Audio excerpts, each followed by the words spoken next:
A lot of the initiatives, obviously, because it's the federal government, will occur at a fairly high level, a fairly macro level. So things like investments in infrastructure, for example, building out the charging network.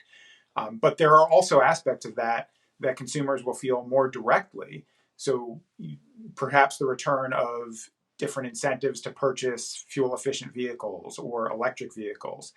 You'll see incentives at a federal level. You'll probably see them at additional state levels as well to make your home more fuel efficient. The utilities that could service your home will be incentivized to provide energy efficient appliances or at least benefits for the use of energy efficient appliances. Solar, wind, all of these non-utility generated sources of power will likely be incentivized in an administration that is very focused on getting the United States to a decrease in the power sector's use of carbon by 50% or more by 2035, and then more globally, the rest of the economy by 2050.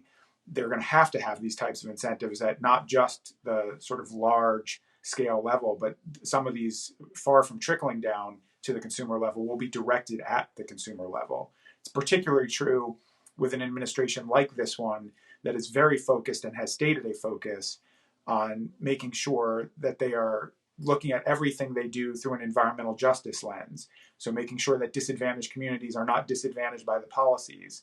So that may have a significant impact on both the energy mix that's available in these communities, the cost of energy in these communities, and the infrastructure, and frankly, the employment to build that infrastructure to get those communities to a level playing field.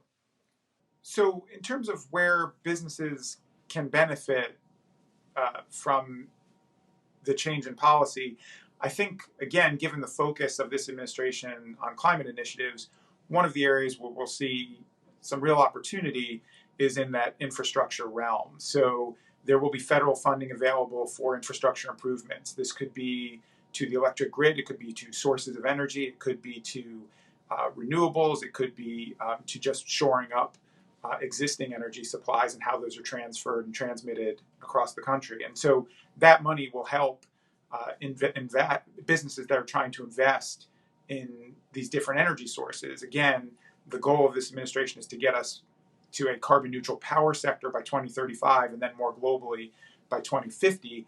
That's going to require a lot of changes to how we produce and transfer energy. And I think any company along that chain is going to benefit from those changes and the federal investment therein. So much in the environmental regulatory landscape is changing with this new administration in ways that impact how business will run and the infrastructure business will run on. If it would be helpful to talk through any of these issues, please feel free to reach out.